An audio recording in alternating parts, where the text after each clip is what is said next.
So next guy, it's gonna be Pioneer TS series. This is mid-bass, mid-range speaker. So 500 watt maximum power. This speaker is crazy. One of my favorite speaker. You know, I did this comparison with Crescendo Audio. I did with Seleniums. So I did all, you know, the different speakers. But this speaker, it was amazing sound. So of course, like, oh, it's huge and heavy.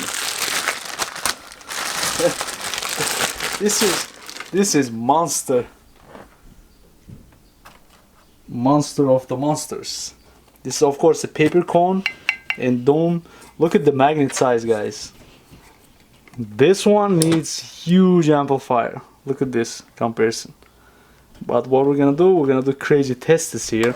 So we run both. So we're gonna see how it's gonna be compared with the. There is no pretty much any kind of filters, no tweeters, and this is mid-bass. Oh my god, that's beautiful speaker. Just a plastic, just a more open plasticky grill, but that's okay. So next, oh god, this heavy, guys.